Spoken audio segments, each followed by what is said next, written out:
কত বড় বেয়াদব হইলে একজন মানুষ নিজের উস্তাদকে প্রশ্ন করে যে আপনি 50 বছরে কয়টা রাজনৈতিক নেতা তৈরি করছেন। এটা অত্যন্ত জঘন্য বেয়াদবি আমি বলতে চাই। ওনার সফলতাটা কি আমি জানতে চাই, উনি কি করছে। উনি যাদেরকে চাটলো মওদুদিবাদীদেরকে, তারা তো তারা ল্যাং মেরে ফেল করাই দিল। তার আসনে তাকে হারাই দেয়া জামাতের আমিরকে জেতানো হয়েছে, তো তাকে তিনি কতটুকু সফল, আমি এই প্রশ্ন তার কাছে করতে চাই। এবং আসসালামু আলাইকুম রহমতুল্লাহ। কওমি মাদ্রাসার শাইখুল হাদিস কিন্তু কথা বলে মওদুদির ভাষায়। মাদ্রাসার শাইখুল হাদিস কিন্তু কথা বলে মওদুদির ভাষা।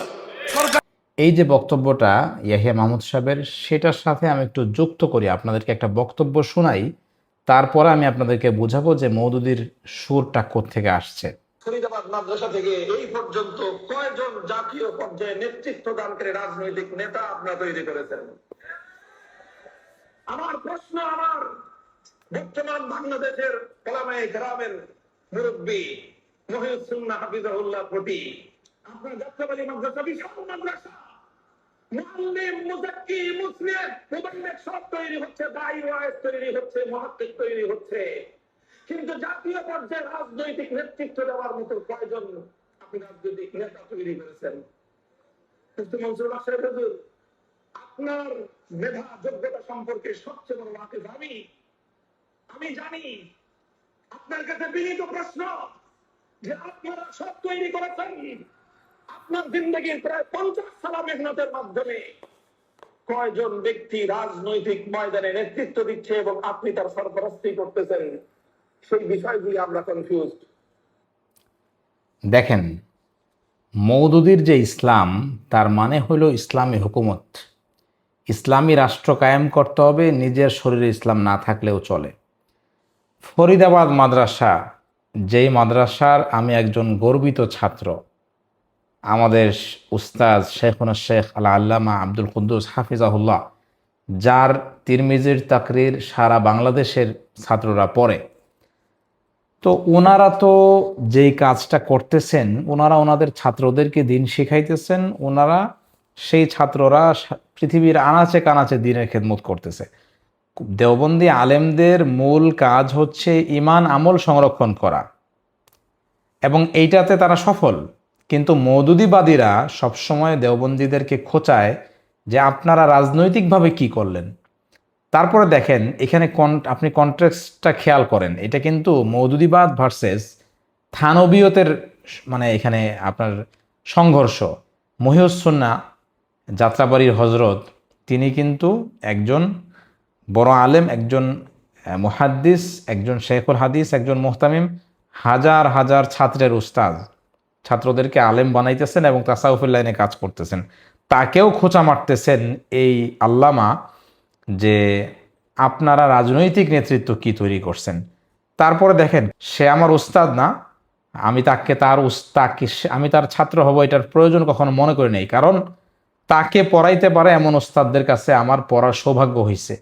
যে একজন মানুষ মওদুদিবাদের কণ্ঠস্বর যখন নকল করে, যে মওদুদিবাদ বলে, মওদুদিবাদ দেওবন্দীদেরকে ক্রিটিক করতে চায়, থানবী রহমতুল্লাহ আলাইহির যে মেহনত, তার যে উস্তাদ আপনার মনসুরুল হক, মুফতি মনসুরুল হক হাফিজাহুল্লাহ, বাংলাদেশের অন্যতম মুফতিদের একজন,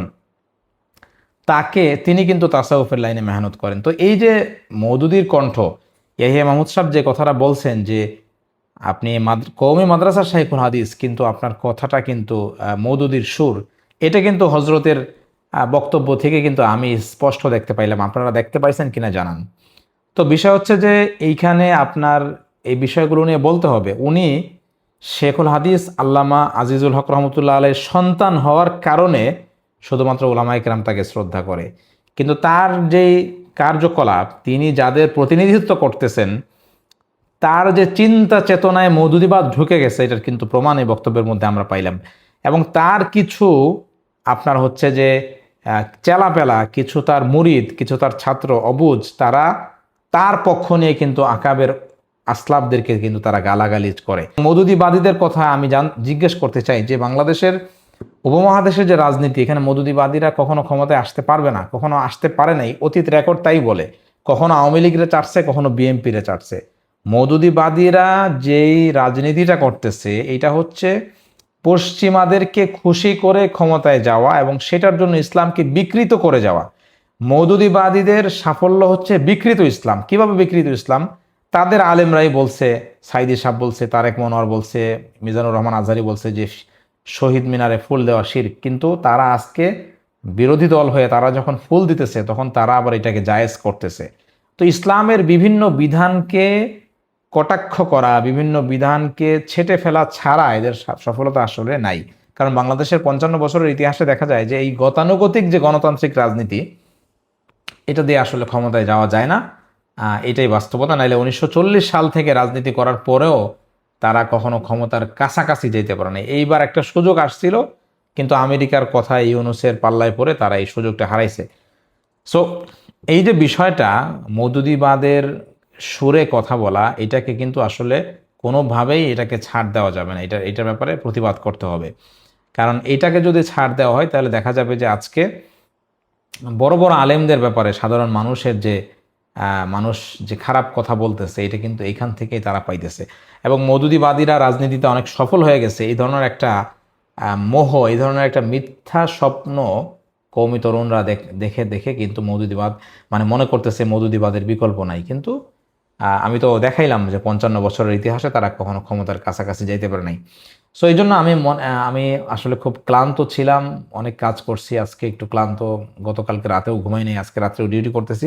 কথা বলার কোনো ইচ্ছা ছিল না, বাট আমার কাছে মনে হয় যে এই সমস্ত কুকুরকে যদি আমি মুগুর না দিই মওদুদিবাদীদেরকে, তারা আসলে মাথায় উঠবে। এই জন্য আমি মাঝে মাঝে শরীর ক্লান্ত হইলেও আমি কুকুরকে মুগুর দেই। এটা আমার করতে হবে, এটা আমার দায়িত্ব। ওলামায়ে হক এর সত্যিকারের অর্থে ওলামায়ে হকের যে পাহারাদারের দায়িত্ব, সেটা কিন্তু আমি পালন করার চেষ্টা করতেছি। ভালো থাকবেন। আল্লাহ হাফেজ। জাযাকুমুল্লাহ খাইর।